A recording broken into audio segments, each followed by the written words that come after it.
तो यार आज हम इस वीडियो में बात करने वाले हैं कलिंग गेम की one of the most craziest fight Yuta versus Ryu और यूरो। और ये फाइट काफी ज्यादा स्पेशल इसलिए और है क्योंकि ये इकलौती ऐसी फाइट है जुजुत्सु काइसेन की जिसमें कि 3 डोमेन एक्सपेंशन एक साथ यूज होते हैं, मतलब 3 डोमेन्स का क्लैश होता है। और इस वीडियो को देखने के बाद तुम्हें ये क्लियर हो जाएगा कि क्यों यूटा को गोजो के बाद सबसे स्ट्रॉन्गेस्ट सॉर्सरर माना जाता है। So if you are interested then keep watching.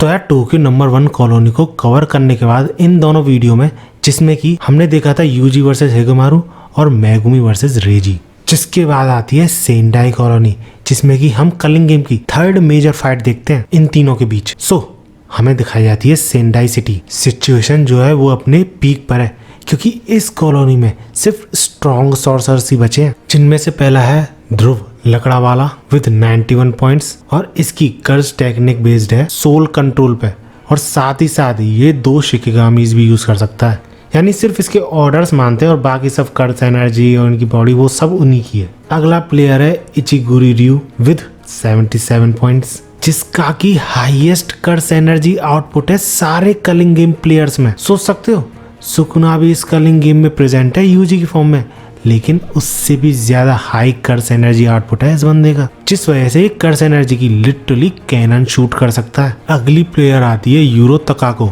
जिसको कि हम तकाको बुलाएंगे क्योंकि रयू और यूरो काफी ज्यादा कंफ्यूजिंग हो जाएगा। इस बंदे के पास होते हैं 70 पॉइंट्स और इसके पास्ट के बारे में हमें ये बताया जाता है कि ये असैसिनेशन टीम में थी फुजिवारा क्लैन के, इनफैक्ट कैप्टन थी उस टीम की अपने पास्ट में ऑब्वियसली। और इसकी कर्ज टेक्निक हमें बताई जाती है स्काई मैनिपुलेशन। बंदी लिटरली स्पेस को और स्पेस में जितनी भी चीज प्रेजेंट है उसको कपड़े की तरह यूज कर सकती थी, इसलिए तो ये कपड़े नहीं पहनती। अगला प्लेयर कोई इंसान नहीं है, कर्ज स्पिरिट है विद 54 पॉइंट्स, नेम्ड एज क्यूरोरोशी।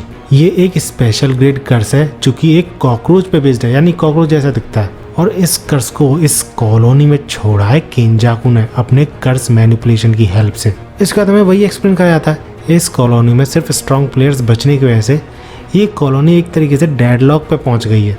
लेकिन इस डेडलॉक में पलड़ा भारी था यूटा का, क्योंकि बंदा 91 पॉइंट्स वाले बंदे को यानी ध्रुव को एक झटके में खत्म कर देता है विद ईज, और ऐसा करते हुए ही उसकी एंट्री दिखाई जाती है विद 35 पॉइंट्स। और हमें ये भी एक्सप्लेन करा जाता है कि सातोरू गोजो के बाद सबसे ज्यादा स्ट्रॉन्ग सॉर्सरर यही है, और इसका स्टार्टिंग से ही स्पेशल ग्रेड होना ये प्रूव भी करता है कि बंदा प्रोडिजी है। इसका सीन की स्टार्टिंग होती है रयू और तकाको से, जो कि काफी ज्यादा सरप्राइज हो जाते हैं ये देखकर कि ध्रुव के जो शिकिगामी थे वो डिसअपीयर हो रहे हैं। जिसके बाद वो दोनों ही पूछते हैं कोगाने से कि कुछ मिनटों पहले किस किस ने पॉइंट्स गेन करें, और ऐसा करने पे सिर्फ एक नाम सामने आता है यूटा का। जिसके बाद इन दोनों के माइंड में यही चल रहा होता है कि आखिर ये बंदा है कौन। हमें पता भी नहीं चला कि ध्रुव के साथ इसकी फाइट कब शुरू हुई और खत्म भी कर दिया इसने ध्रुव को। इसके बाद हमें यूटा दिखाया जाता है जो कि हमेशा की तरह नॉर्मल लोगों को बचाने के लिए उनको रेस्क्यू कर रहा होता है, बैरियर से बाहर ले जाने की कोशिश कर रहा होता है।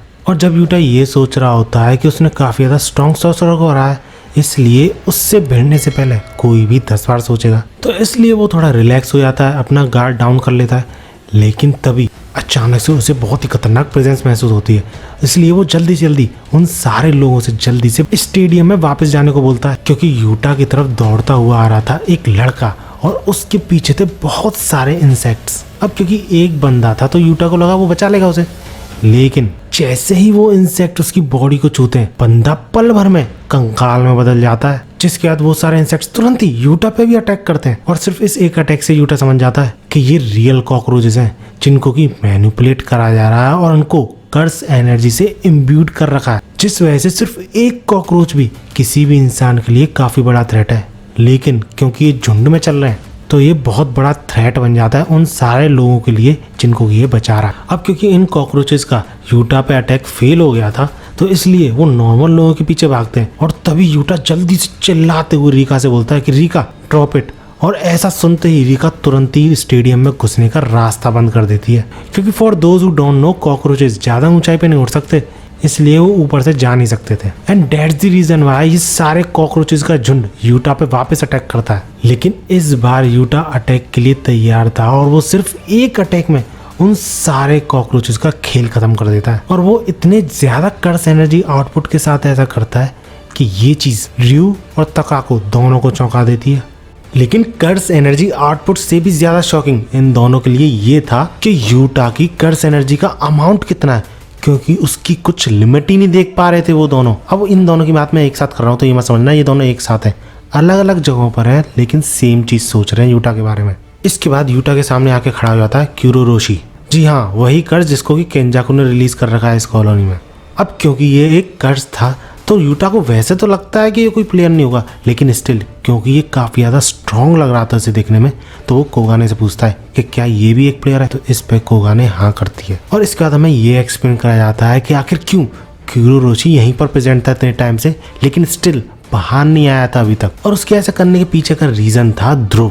हाँ जी, वही बुड्ढा जिसको कि अभी अभी यूटा ने मारा है। इसी बुड्ढे की वजह से ये कीड़ा इतनी देर से छुपा हुआ था हाइबरनेशन स्टेट में, लेकिन क्योंकि वो मर गया था इसलिए उसने सारे कॉकरोचेस को छोड़ा उन लोगों पर। क्योंकि इस कीड़े की जो एपेटाइट है वो अनलिमिटेड है, क्योंकि जितना ज्यादा ये खाता है उतनी ही ज्यादा ये कॉकरोचेस प्रोड्यूस कर सकता है एंड एट द एंड अपनी पावर बढ़ा सकता है। और क्योंकि ये अभी अभी हाइबरनेशन स्टेट से निकला था तो इसलिए काफी ज्यादा भूखा था। और जब यूटा ने उसके खाने के साथ इंटरफेयर किया तो तभी बंदे ने डिसाइड कर लिया कि वो अब यूटा को छोड़ेगा नहीं। देख रहे हो कॉकरोचेस में भी एटीट्यूड आ रहा है आजकल तो। और वहीं दूसरी तरफ यूटा इस कीड़े को देख के सोच रहा होता है कि यार ऐसे बंदे ही प्रेजेंट है क्या कॉलोनीज में जो है तो कर्स लेकिन प्लेयर की तरह लिए जा रहे हैं। और ऊपर से इसके पास वाइड रेंज ऑफ अटैक है, यानी अपने कॉकरोचेस को ऑर्डर दे सकता है और किसी को भी मरवा सकता है। और ऐसे ही सिमिलर प्लेयर्स तो और भी कॉलोनीज में हो सकते हैं। तो इसलिए यूटा डिसाइड करता है कि सबसे पहले तो वो इस कॉलोनी के सारे प्लेयर्स को साफ करेगा। इसके बाद कैसे ना कैसे करके दूसरी कॉलोनीज में भी एंटर करेगा,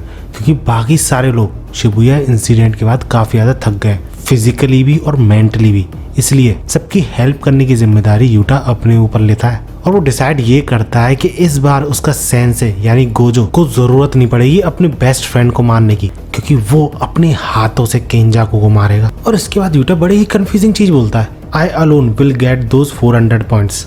अब इसका मतलब क्या है पर्सनली मुझे तो समझ में नहीं आया। तुम्हें पता है तो मुझे कमेंट से जरूर बताना है ये क्यों ऐसे 400 पॉइंट्स की बात कर रहा है। क्या होगा जब प्लेयर कोई 400 पॉइंट्स गेन कर लेगा, जीत जाएगा क्या? कमेंट्स में जरूर बताना पता हो तो। इसके बाद सीन चेंज होता है और हमें फिर से यही कॉकरोच दिखाया जाता है जो कि अपने अंदर से किसी तरीके का टूल निकाल रहा होता है नेम्ड एज फेस्टल लाइफ ब्लेड। और इस टूल के बारे में हमें ये बताया जाता है कि ये स्वॉर्ड किसी भी बंदे को जिंदगी और मौत के बीच ला के खड़ा कर देती है। लेकिन कोई भी टूल कितना भी खतरनाक क्यों ना हो, जब तक उसे चलाने वाला ही एक कीड़ा है तो क्या ही फायदा। और ये चीज हमें साफ साफ दिखाई भी जाती है, क्योंकि क्यूरोरोशी जब यूटा पे अटैक करने की कोशिश करता है इस टूल के थ्रू, तो यूटा एक झटके में उसका हाथ काट देता है और उसके हाथ के साथ ही साथ वो उस टूल को भी अपनी तलवार के थ्रू अटका देता है और हैंड टू हैंड कॉम्बैट शुरू करता है और दूर फेंक देता है इस कीड़े को।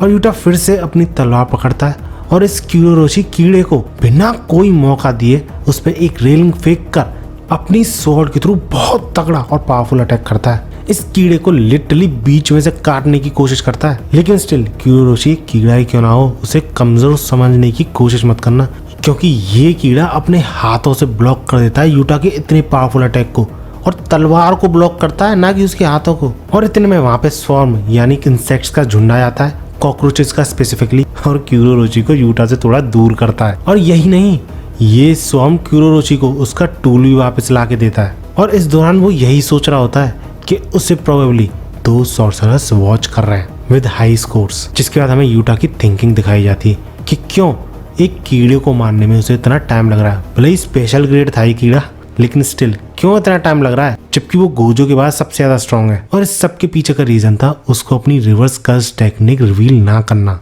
क्योंकि अगर वो चाहे तो जैसे उसने यूजी को मारा था इस वीडियो में एक्सप्लेन कर रखा है, वैसे ही वो इस कर्स को भी एक्सॉर्सिस कर सकता है by applying positive cursed energy directly to its body. But वो नहीं चाहता कि जो सॉर्सरर्स उसे देख रहे हैं उन्हें पता चले कि यूटा रिवर्स कर्स टेक्निक भी यूज कर सकता है। और क्योंकि रीका ह्यूमंस को प्रोटेक्ट कर रही है स्टेडियम में, तो वो रीका को भी नहीं बुला सकता। इसलिए वो तय करता है कि वो बिना रीका और बिना रिवर्स कर्स टेक्निक के इस कर्स को हराएगा। एंड दोस्त जिनको समझ में नहीं आ रहा कि पॉजिटिव कर्स एनर्जी डालने से ये कर्स कैसे एक्सॉर्सिस हो जाएगा, तो इसके पीछे सिंपल सा रीजन है। कर्स एनर्जी होती है नेगेटिवली चार्ज और एक कर्स तो सिर्फ कर्स एनर्जी से बना होता है ना, तो इसलिए अगर उसमें पॉजिटिव एनर्जी डाल दी जाए तो उसे एक्सॉर्सिस करा जा सकता है। इसके बाद सीन चेंज होता है और हमें दिखाया जाता है कि ये कीड़ा यूटा से पूछ रहा होता है कि क्यों भैया हमारे रास्ते के बीच में आ रहे हो, क्यों हमें मार रहे हो। तो यूटा रिप्लाई में बोलता है कि मैं भी तुमसे यही चीज पूछता हूँ। मतलब कुल मिला के सेम टू यू बोल रहा था यूटा। तो इस पे क्यूरोरोशी यानी ये कीड़ा बोलता है I like the taste of iron. वो इतना बोलते ही वो मेडिटेटिंग वॉर्म नाम का एक अटैक करता है यूटा पे, जिसके दौरान फिर से वही इंसेक्ट्स यानी कॉकरोचेस का स्वॉर्म यूटा को घेर लेता है चारों तरफ से, जिसके बाद वो ऊपर से अटैक करने की कोशिश करता है उस पर, लेकिन यूटा सिंपली इन सबको ठिकाने लगा देता है। लेकिन इस सबसे क्यूरोरोशी को ओपनिंग मिल जाती है, मौका मिल जाता है यूटा पे अटैक करने का, और वो करता भी अटैक, जिसे यूटा रोक भी लेता है। लेकिन इस कीड़े की जो तलवार थी, जो कि ऑनेस्टली एक चाकू की तरह दिखती है, उसमें से कुछ निकलता है और यूटा के शरीर में घुस जाता है, जो कि ऑब्वियसली अनएक्सपेक्टेड था यूटा के लिए। लेकिन और भी ज्यादा सरप्राइजिंग ये था कि उसके शरीर में से, उसी जगह में से कीड़े निकलने लगते हैं, जो कि और भी ज्यादा डैमेज पहुंचा रहे होते हैं उसे, जिनसे छुटकारा लेते हुए इस कीड़े को फिर से मौका मिल जाता है और वो यूटा के पेट पर वार करता है, जिस वजह से यूटा काफी ज्यादा प्रॉब्लम में था, क्योंकि वो रिवर्स कर्स टेक्निक अपनी यूज नहीं करना चाहता था। और क्योंकि उनमें से किसी को भी नहीं पता था कि यूटा ऐसा कर सकता है, रिवर्स कर्स टेक्निक यूज कर सकता है, तो इन दोनों को लग रहा होता है कि भैया हमें अपना विनर मिल गया है। इस कीड़े को भी ऐसा ही लग रहा होता है और इसलिए वो यूटा को खाने ही वाला होता है। एंड गेस व्हाट, इसके बाद क्या होता है, यूटा को उस कीड़े पे इतना प्यार आता है कि वो उसकी चुम्मी ले लेता है। सही में यार, इस यूटा की कर्ज इसको चुम्मी लेने की आदत जाएगी नहीं। पहले रीका को करा, अब इसके साथ। लेकिन सही बता रहा हूँ, यूटा की चुम्मी इतनी ज्यादा खतरनाक थी कि लिटरली ये कर्ज एक्सॉर्सिस हो जाता है। और ये चीज देख के वो दोनों सॉर्सरर भी शॉक, जो कि यूटा को देख रहे थे। इसके बाद सीन चेंज होता है और हमें रिव्यू दिखाया जाता है, जो कि समझ जाता है सेक्शन से कि यूटा ने mouth to mouth curse energy, positive curse energy भेज दी थी उस कर्स के अंदर, उस कॉकरोच के अंदर, जिस वजह से वो एक्सॉर्सिस हो गया। लेकिन वो ये भी मानता है कि अगर ऐसी सिचुएशन में अगर वो भी होता तो भी वो ऐसा नहीं कर पाता, किन्होंने था ना ये ऑब्वियसली इसलिए। और यूटा का रिवर्स कर्स टेक्निक यूज करने का सीक्रेट खाली से नहीं पता चलता, तकाको यानी इसको भी पता चल जाता है और वो तुरंत ही यूटा से फाइट करना भी शुरू कर देती है, जिसने की इतनी तगड़ी फाइट अभी अभी खत्म की है। थोड़ा भी रिलैक्स होने तक का मौका नहीं मिलता है यूटा को। और जब इन दोनों की फाइट शुरू होती है तो तकाको तो काफी ज्यादा अटैक करती है यूटा पे और उस पर लैंड भी होते हैं, लेकिन यूटा छू तक नहीं पाता ऐसे, क्योंकि ये बंदी स्पेस को कंट्रोल कर सकती थी ना, तो इसलिए किसी भी चीज को डिफॉर्म कर सकती थी, उसका शेप साइज चेंज कर सकती थी। और ऐसा ही वो यूटा के आर्म के साथ भी करती है। लेकिन क्योंकि ये चीज टेम्परेरी होती है, इसलिए यूटा का हाथ तुरंत ही ठीक भी हो जाता है। लेकिन तकाको का ऐसा फाइट करना यूटा को हिंट देता है कि उसकी कर्स टेक्निक क्या है। लेकिन स्टिल यूटा को हिंट की कोई जरूरत ही नहीं थी, क्योंकि ये बंदी खुद ही अपनी कर्स टेक्निक रिवील कर देती है, जिससे यूटा भी थोड़ा सरप्राइज होता है। लेकिन स्टिल यूटा एनालाइज कर रहा होता है उसकी टेक्निक को ढंग से, क्योंकि यार एनिमी की बातों पे 100% भरोसा थोड़ी किया जा सकता है। बट ये बंदी एक ही चीज सोच रही होती है सिर्फ, अरे यार अटैक क्यों नहीं कर रहा है ये। लेकिन फाइट शुरू होने से पहले यूटा सिर्फ एक क्वेश्चन पूछना चाहता था उस लड़की से कि वो बुरा तो नहीं मानेगी अगर वो उसे जान से खत्म कर दे तो। जिसके बाद तुम्हें पता ही है, हर फाइट से पहले कुछ ना कुछ किसी न किसी के बीच में वार्तालाप होती है, और यही यहाँ पर भी होता है। इन दोनों के बीच में बातें होती हैं, जिसके थ्रू हमें ये रिवील होता है कि वो सारे सॉर्सरर्स जिनको कि रिकनेक्ट करा गया है, उन सब के पास कुछ ना कुछ तरीके के रिग्रेट्स हैं, जो कि वो अपनी पास्ट लाइफ में पूरे नहीं कर पाए। क्योंकि रिकनेक्ट होना कलिंग गेम के थ्रू इतना आसान नहीं था उनके लिए, लेकिन स्टिल उन्होंने ये चॉइस ली क्योंकि वो अपनी पास्ट लाइफ से खुश नहीं थे। और ऐसी सिमिलर बातें सुन के यूटा भी like, don't you have any friends और लवर। जो सुन के इसका रिएक्शन देखो। और इसके बाद यूटा सुनाता ही चले जाता है इसको कि मेरे अभी अभी फ्रेंड्स बने हैं, लेकिन स्टिल मैं तुम्हें बिल्कुल भी समझ नहीं पा रहा हूँ कि क्या सीन है। जस्ट बिकॉज तुम्हारी लाइफ में कुछ रिग्रेट्स रह गए, तुम थाउजेंड्स ऑफ लोगों को मारने को तैयार हो, तुम्हें एक मौका मिला है, फिर भी किसी भी इंसान को मारने से पहले तुम 2 बार नहीं सोच रहे। आखिर क्यों तुम इतने एफर्ट्स डाल रहे हो सिर्फ अपने लिए। और ऐसी बातें सुन के इस बंदी को किसी बंदे का ख्याल आ रहा होता है, जिसका कि नाम था फुजीवारा। क्योंकि तुम्हें याद होगा इस वीडियो में मैंने बात की थी कि ये बंदी एज अ असैसिन काम करती थी फुजीवारा क्लैन के लिए। और तकाको यानी ये बंदी काफी ज्यादा गुस्से में बोलती है, तुम्हें पता ही क्या है क्या क्या हुआ है पास्ट में। इतने में रियो उन दोनों पे अटैक कर देता है with most powerful cursed energy output वाली कैनन के साथ। और सिर्फ ये एक अटैक कितनी डिस्ट्रक्शन करता है तुम देख ही सकते हो इस पैनल में। और इस अटैक के बाद ये दोनों ही यानी यूटा और ये तकाको दोनों ही अलग अलग चीज़ें सोच रहे होते हैं। यूटा सोच रहा होता है कि सबसे पहले इसी बंदे को संभालना पड़ेगा, क्योंकि अगर ऐसा अटैक उसने स्टेडियम की तरफ किया जहाँ पर कि ह्यूमंस है तो रीका भी नहीं संभाल पाएगी, ह्यूमंस को सेव नहीं कर पाएगी। और वहीं ये बंदी सोच रही होती है अब क्योंकि कोई भी प्लेयर नहीं बचा है इस कॉलोनी में, एटलीस्ट सिर्फ ये दोनों ही बचे हैं, तो वो उन दोनों को संभालेगी और फिनिश करेगी। इसके बाद हम देखते हैं कि यूटा फुल स्पीड में रियू की तरफ भाग रहा होता है, जिसे रोकने की रियू अपने डिफरेंट अटैक के थ्रू कोशिश तो करता है, लेकिन यूटा को वो अटैक्स छू तक नहीं पाते। लेकिन समहाउ अचानक से यूटा पे एक साथ वो सारे जो स्कैटर्ड अटैक्स थे एक साथ उस पर कंसंट्रेट होकर लैंड हो जाते हैं, जिस पे रियू भी लग अरे अरे अरे यार सिर्फ इतना यार, इतने में कैसे खेल खत्म हो गया। लेकिन जब वो गौर करता है तो वहां पे तो यूटा था ही नहीं। और तभी हम ये देखते हैं कि रियू के बगल से यूटा आ रहा होता है, जबकि रियू काफी ऊंची बिल्डिंग के रूफ पे था। तब जाकर रियू को समझ में आता है कि यूटा उस अटैक से जमीन के नीचे जाने की वजह से बच गया। और इसी के साथ इन दोनों की फाइट शुरू हो जाती है। लेकिन अगेन यार फाइट शुरू होने से पहले इन दोनों की बातें शुरू हो जाती हैं, जिसके दौरान रियू ये बताता है कि अपनी प्रीवियस लाइफ में उसके पास कोई भी रिग्रेट्स नहीं थे, वो हर किसी से लड़ सकता था एंड ऑलमोस्ट हर किसी से जीतता भी था, और साथ ही साथ उसके पास वुमेन्स भी थी।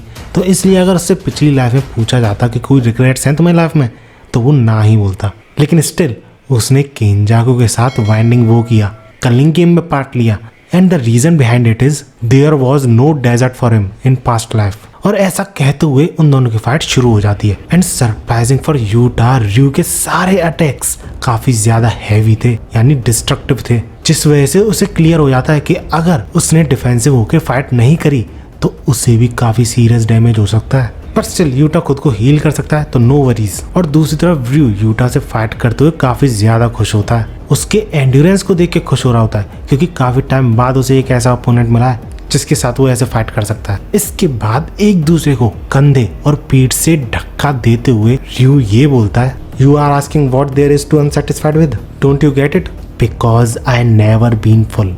अब पता नहीं अपनी बैक से सिर्फ पुश करने पे यूटा की लिटरली बहुत बुरी हालत हो जाती है, मुंह से खून दे जाता है और बहुत दूर जाके उड़ता है। जिसके बाद रियू बिना कोई यूटा को मौका दिए उसके पीछे भागता है और तुरंत ही फिर से वही खतरनाक अटैक ग्रेनेड ब्लास्ट करता है यूटा की तरफ। बट इस बार यूटा लिटरली अपने हाथ से सिर्फ पाल्म से उस पूरे अटैक को डिफ्लेक्ट कर देता है। हाँ वो बात अलग है, ये वाला अटैक सबसे पहले वाले अटैक से थोड़ा कमजोर था, तुम देख ही सकते हो। इसके बाद हम ये देखते हैं कि रियू इस अटैक को करने के बाद खुद को संभाल रहा होता है, लेकिन तभी उसके सामने यूटा आ जाता है और ऑलरेडी अपना पंच रिलीज कर चुका होता है और पड़ने ही वाला होता है उसे पंच, लैंड होने वाला होता है उसके मुंह पर। लेकिन यार रियू की किस्मत अच्छी थी कि वो अपना अटैक अपने सर से करता है, इसलिए वो एंड मोमेंट पे फिर से यूटा पे वही ग्रेनाइट ब्लास्ट वाला अटैक करता है, जिससे यूटा दूर जाके उड़ता है और उसका हाथ भी काफी ज्यादा डैमेज हो चुका होता है। और तभी यूटा के पीछे से आती है अचानक से तकाको यूरो, जिसने कि रियू के सारे अटैक एब्जॉर्ब कर लिए थे अपनी टेक्निक के थ्रू, क्योंकि कई अटैक्स लैंड नहीं हुए थे ना यूटा पे, उसके डिफ्लेक्ट करने की वजह से वो स्काई में चले गए थे यानी स्पेस में चले गए थे, और उन सभी को इस लड़की ने अपनी टेक्निक के थ्रू ट्रैप कर लिया है और वही चीज वो यूटा पे छोड़ती है। और तभी अचानक से रियू चिल्लाता है, get out of the way you disgusting woman, और ऐसा कहते हुए वो फिर से वही पावरफुल अटैक करता है तकाको पे। लेकिन तकाको स्पेस डिस्टॉर्ट करके उसके अटैक को घुमा घुमा के उसकी स्पीड बढ़ा के रियू का अटैक उसी पे छोड़ देती है, जिससे रियू कंप्लीटली शॉक्ड, क्योंकि बंदे ने पहली बार अपने अटैक का स्वाद खुद चखा है। इतने में यूटा अपने पैरों पे खड़ा हो जाता है, क्योंकि उसे टाइम मिल गया था ना इन दोनों की लड़ाई में हील होने का।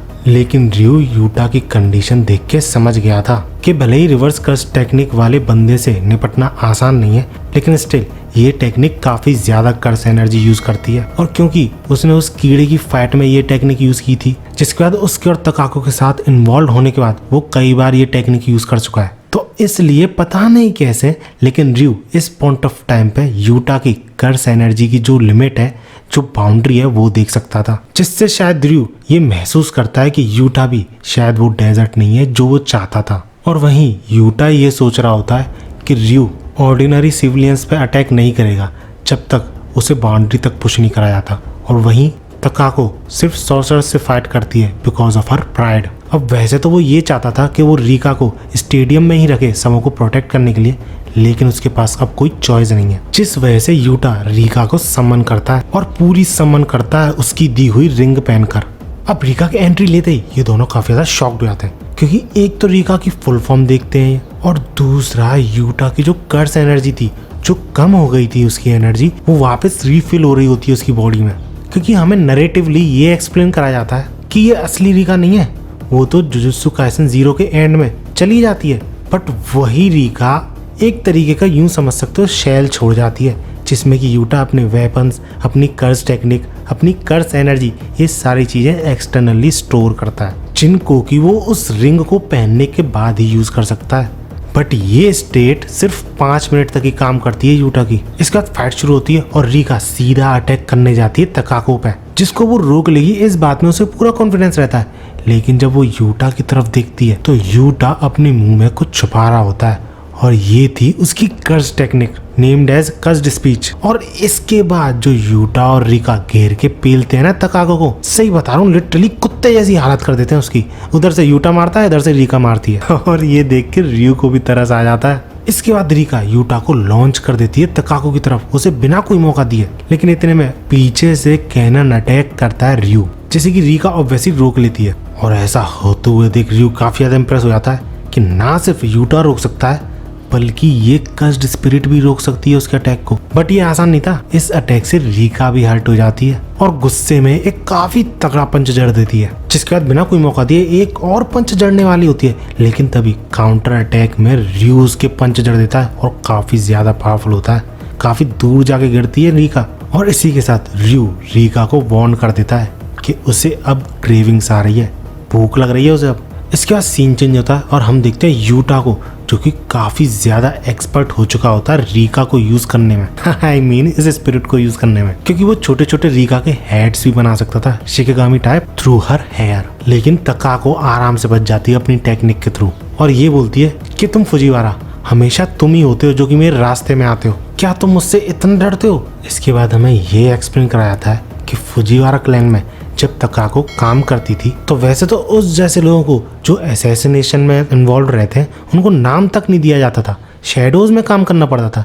लेकिन still someone gave her name, वो भी किस लिए, उसको एग्जीक्यूट करने के लिए, क्योंकि उस फुजीवारा क्लैन के मेंबर ने प्रोबेबली हेड ने खुद के ही लोगों को मारा था और सारा इल्जाम तकाको पर लगा दिया था, सो डैट वो बच सके एग्जीक्यूशन से, डिफेम होने से। और इतने में तकाको रियलाइज करती है कि उस पर अटैक हुआ है और ये अटैक उन्हीं शिकेगामीज के थ्रू थे जिसको कि यूटा ने पहले छोड़ा था। और जो टेक्निक यूटा इस पॉइंट ऑफ टाइम पे यूज कर रहा है वो इस बंदे की है, यानी ध्रुव की।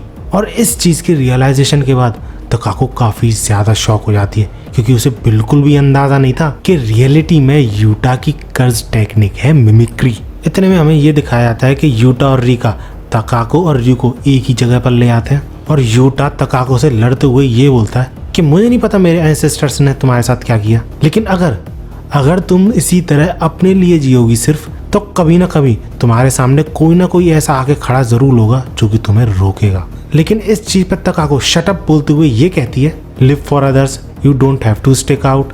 ये सारी चीजें वही बोलते हैं जिन्होंने अपने लिए नाम बना लिया है, यानी समझे। तकाको का रिग्रेट था कि वो अननोन की तरह जी, यानी लाइफ स्पेंड की, और जब वो फेमस हुई भी तो बुरे काम के लिए और उसे मार दिया गया। जिस पर रयू बीच में कूद के ये बोलता है, ओ शट अप, हम यहाँ बात करने नहीं आए। और ऐसा कहते ही पता नहीं उन तीनों में क्या इशारा होता है, तीनों एक साथ डोमेन एक्सपेंशन का यूज करते हैं। और ये फर्स्ट टाइम था जुजुत्सु काइसेन में कि 3 लोगों ने एक साथ डोमेन एक्सपेंशन का यूज किया है।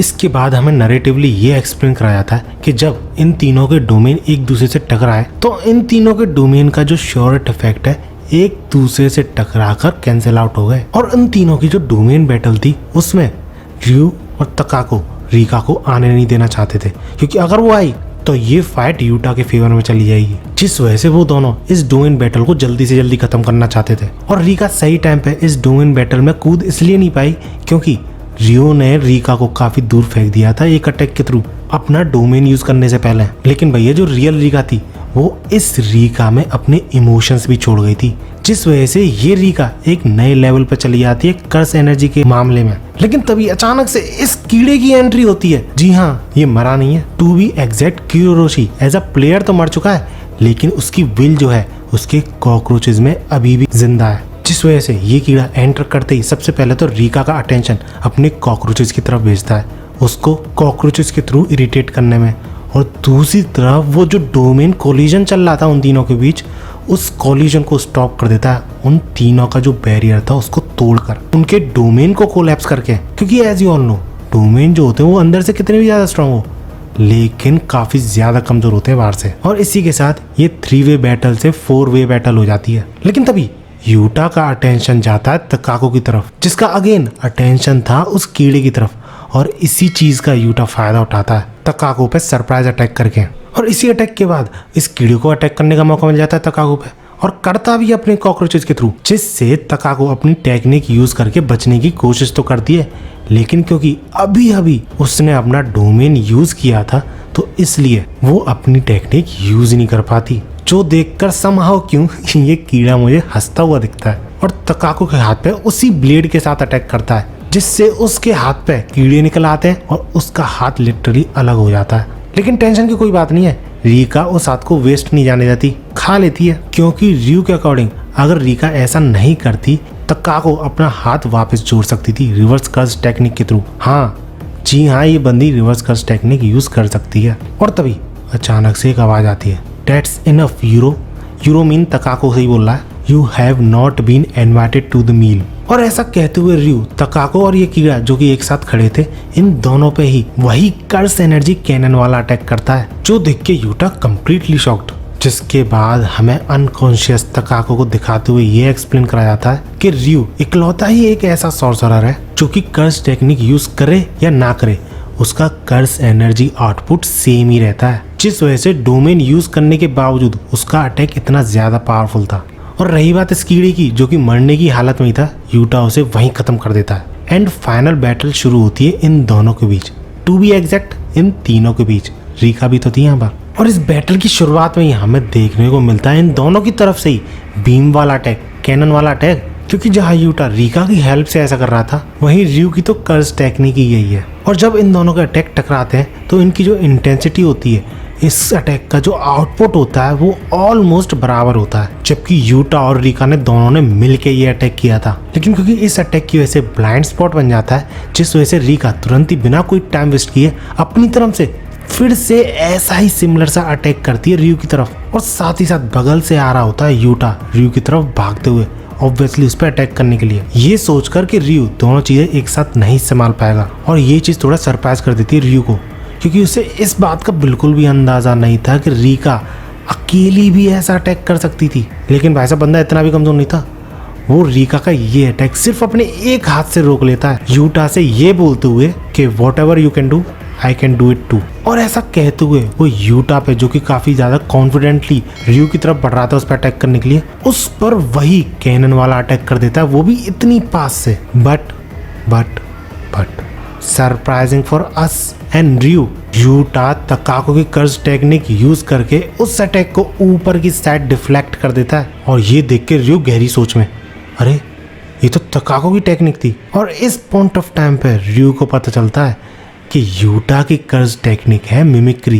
क्योंकि इफ यू रिमेम्बर पहले तकाको को पता चला था, रियू जान नहीं पाया था क्योंकि वो रीका से फाइट करने में बिजी था। लेकिन स्टिल वो यही सोच रहा होता है कि अचानक से कैसे इसने अडेप्ट कर ली उसकी एबिलिटी, कोई ना कोई तो कंडीशन होगी ना ऐसा करने के लिए। और तभी उसे रियलाइज होता है कि रीका ने तो तकाको का हाथ भी खाया था ना, क्या उसी पॉइंट पे यूटा ने ये टेक्निक अडेप्ट करना शुरू कर दिया था। और इसी के बाद यूटा फिर से तकाको का अटैक यूज करता है, थिन आइस मिसाइल नाम का, और ऊपर से आती है रीका जो कि तगड़ा पंच जड़ देती है उसके सिर पर।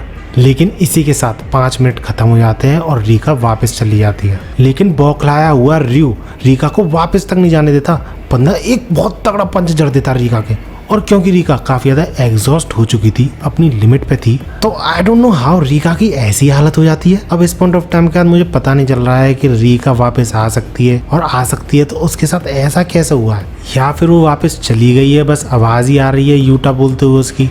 आई don't know, what are your thoughts, let me know in comments. और इसी के साथ इन दोनों की हैंड टू हैंड कॉम्बैट शुरू हो जाती है। लेकिन फिस्ट फाइट के बीच में ही अचानक से यूटा रियू को कस के पकड़ लेता है उसे एक जगह पर रखने के लिए, और बोलता है लेट्स एंड इट हियर। और तभी रियू के सर पे एक बहुत बड़ा अटैक आके गिरता है, जो लिटरली बहुत बुरी हालत कर देता है उसकी। एंड गेस व्हाट, ये रयू का खुद का अटैक था जो कि यूटा ने ऊपर के साथ डिफ्लेक्ट किया था। इस अटैक का कर्वेचर यूटा ने बदल दिया था, जिस वजह से ये ठीक रयू के सर पे आके गिरा है। और इसी के साथ रयू ये बोलता है, thank you, I am full now. और इस तरह ये फाइट खत्म हो जाती है। अब इस फाइट के बाद हमें बेसिकली ये शो करा जाता है कि यूटा रयू को जान से खत्म नहीं करता एंड ऑब्वियसली रयू भी उसके बाद अटैक नहीं करता यूटा पे वापस। जिसके बाद ये भी रिवील होता है कि वो बंदी यानी तकाको मरी नहीं है अभी। और इसी बीच अनाउंसमेंट होती है वही रूल नंबर 10 ऐड होने की। अरे वही यूजी ने जो कराया था ऐड पॉइंट्स ट्रांसफर करने वाला, जिसकी हेल्प से वो उन दोनों प्लेयर्स के पॉइंट्स ले लेता है। और यूटा के फाइनल पॉइंट्स हमें दिखाए जाते हैं 200। जिसके बाद एट द एंड रयू तो ये तक बोल देता है कि यूटा ने उन दोनों को जान के नहीं मारा क्योंकि वो उनके पॉइंट्स चाहता था। समझ रहे हो, यूटा को इसलिए इतनी ज़्यादा प्रॉब्लम आई थी क्योंकि वो उन्हें जिंदा रखना चाहता था। मतलब यार अभी भी हमें यूटा का फुल पोटेंशियल पता नहीं चला है। जो भी है, आज की वीडियो यहाँ पे खत्म होती है। वीडियो अच्छी लगी तो लाइक ज़रूर करना है। ऐसी ही वीडियोस के लिए मेरे चैनल को सब्सक्राइब भी कर सकते हो। और पता है अगली फाइट किस पे है? हकारी वर्सेस काशिमो। इसलिए जितनी जल्दी वीडियो चाहते हो उतनी जल्दी लाइक कर दो इस वीडियो पे। और इस वीडियो को टारगेट रखते हैं 10,000 लाइक्स। इतना बड़ा टारगेट इसलिए क्योंकि यार इसके बहुत कमेंट्स आए थे इस वीडियो के, ऐसे ही हकारी वर्सेस काशिमो की भी आए। अगर इस पर ज़्यादा लाइक्स आएंगे तो मुझे ज़्यादा मोटिवेशन मिलेगी ना उस वीडियो को जल्दी लाने की। तो यार जल्दी लाइक्स कर दो बस। मिलते हैं अगली वीडियो में और भागो।